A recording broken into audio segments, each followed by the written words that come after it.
The 2021 March Apple event is happening. According to iHack2 Pro, this will happen on Tuesday, March the 23rd, which was later confirmed by Jon Prosser as well. So now we have a potential date as well as not 3, not 5, not 7, but actually 8 products to expect.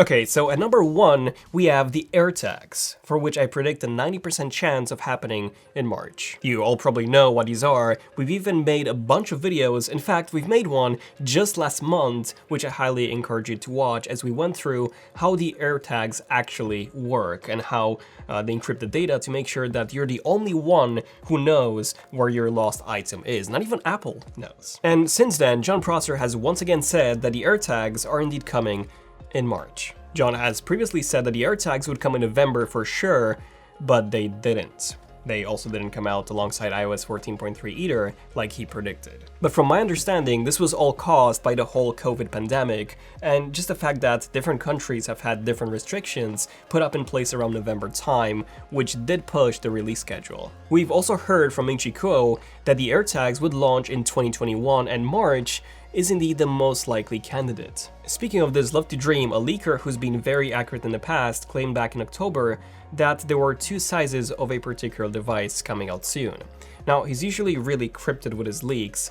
He did clarify that he was not referring to any MacBook or MagSafe, which means that he was likely referring to the AirTags, as that was around the time when Jon Prosser also reported on the AirTags.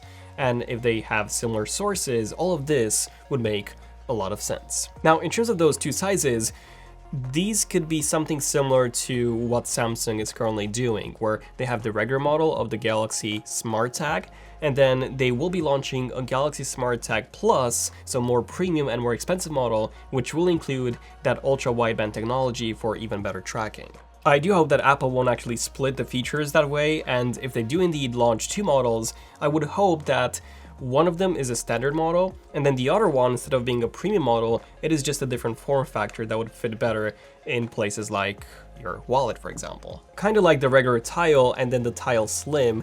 But do let me know in the comments what you guys think about all of this, and feel free to subscribe to the channel while you're at it, as you know, it's free and you get to see more Leaks and Rumors episodes such as this one. Then we have the AirPods 3, to which I would give a 90% chance of actually happening in March. 52 Audio posted this massive report, which I'm not going to detail again, as we've already covered that in a full video just last week.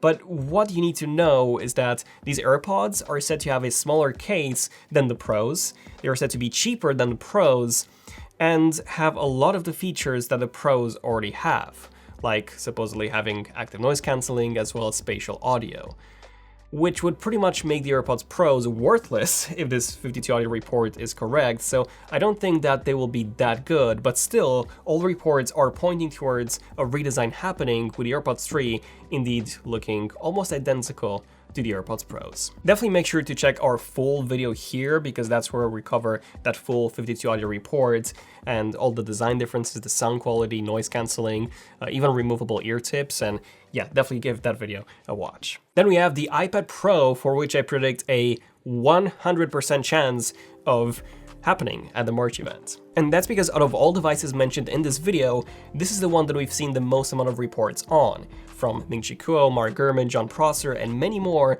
pretty much all saying that there will be a new iPad Pro this year, likely launching in March. And yes, same as with the other products, we've also done a very detailed video on all the iPads to expect this year, which you can check right here. Now, we were expecting this new iPad Pro back in October with the brand new Apple A14 chip, but it seems like Apple wanted to announce the M1 Max first, which happened in November. And that's because the M1 and the A14X chips are said to be very similar, and Apple simply wanted to give the spotlight to the brand new Max, rather than, you know, just an iPad upgrade. So that way, it does make a lot of sense for Apple to launch this new iPad Pro in March, as the M1 Max have already been out for a few months now. And also, the previous iPad Pro from 2020 also launched back in March. Mark Gurman claims that the new iPad Pro will have similar levels of performance to the M1 Max, which is pretty nuts considering that the M1 Max have outperformed every single Intel laptop processor out there.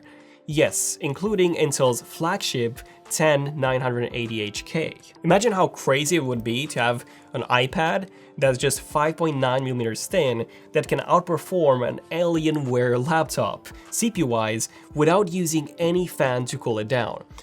That would be insane. Other updates to this iPad Pro include a mini LED display, which will be much brighter than the current 600 nit panel, and also with better black levels, and we would also be getting 5G as well.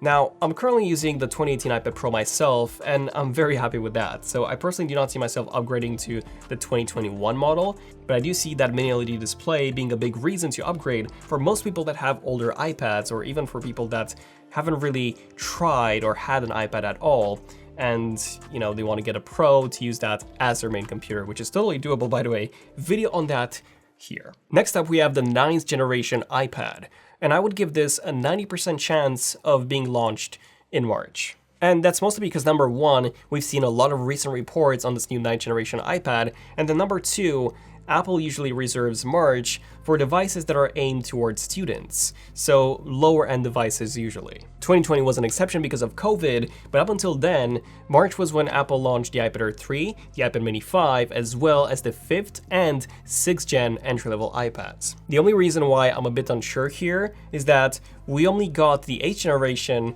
back in September, and this is said to be a fairly big upgrade, with the iPad 9th gen getting a larger 10.5-inch display and therefore the same design as the iPad Air 3 or the iPad Pro 2, and this also means that we're very likely getting a laminated display this time, which was really the weakest point of the entry-level iPad, and the reason why I couldn't recommend it to anyone who was more than just a very, very casual user. The performance is said to be dramatically improved by Apple switching to the Apple A13 chip from the A12, so overall, especially if Apple keeps the same $329 price point, this will be the default iPad that I would recommend to pretty much anyone. Jon Prosser also stated that a new Apple TV might make an appearance here, which I'm giving about a 90% chance of actually happening. Reason being that the current gen Apple TV, the 4K version, came out in 2017, 4 years ago, and still features the Apple A10X processor, same as the 2nd generation iPad Pro. Now, that is not a bad chip by any means,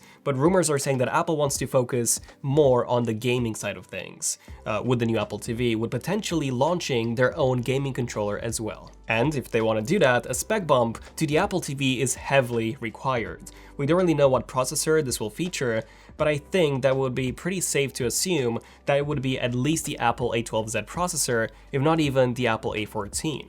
That way, it will be way more future-proof. And then we have the iPad Mini, to which I'm giving a 60% chance of happening in March. The last iPad Mini came out in 2019, and it was mainly an internal upgrade over the 2015 iPad Mini 4. This year, however, we've seen some reports that Apple is planning on launching a redesigned Mini with a larger display and significantly thinner bezels. Leaker Kong, who's been really the most accurate Apple leaker so far, by a significant margin, said that Apple is planning a full-screen iPad Mini, which just passed EVT stage. Now, from this we can tell that the iPad Mini 6 might be a few months away, as there's just not enough time for Apple to launch it, as they're technically still in the design phase. So I would put my money on this being launched in September or October, reason why I'm giving this a 60% chance. To be honest, I think that this chance is even lower than that for March. And now we have a very interesting one, a MagSafe battery, that I'm giving about a 40% chance of seeing the light of day at this event. Jon Prosser claims that Apple is working on a smart battery case that would attach via MagSafe to the iPhone 12s. Only that it's not actually a case, but a physical battery that sticks to the back of your iPhone, just like the MagSafe wallet. Mark Gurman reported on this too, and Mac Rumors writer Steve Moser has found references for this too in iOS 14.5 Beta 2. John also claims that Apple's considering two models of this battery case, one of which is more premium and supports reverse wireless charging, meaning that you could place your AirPods on the back of that, and the battery itself would charge both your iPhone as well as your AirPods, which is kind of cool. The only problem here is that, well, the iPhone 12 already charges your AirPods, kinda. So, according to an FCC filing found by Mark Gurman a few months ago, the iPhone 12 does actually support reverse wireless charging, only that this feature isn't enabled yet. The FCC filing claims that the iPhone 12 will be able to wirelessly charge an external potential Apple accessory in the future, which to me sounds a lot like a next generation of Apple's AirPods, likely the AirPods 3. The filing also claims that your iPhone will need to be plugged in for this to work. So it could just be that when this MagSafe battery drops, Apple will also enable the reverse wireless charging functionality on the iPhone, so that no matter if you have the battery or not, you can still charge your AirPods 3 from the back of your iPhone. And finally, we have the iMac, and I'm giving this a 20% chance of making an appearance in March. We have made a full video with everything you need to know about the iMac redesign, which you can watch right here.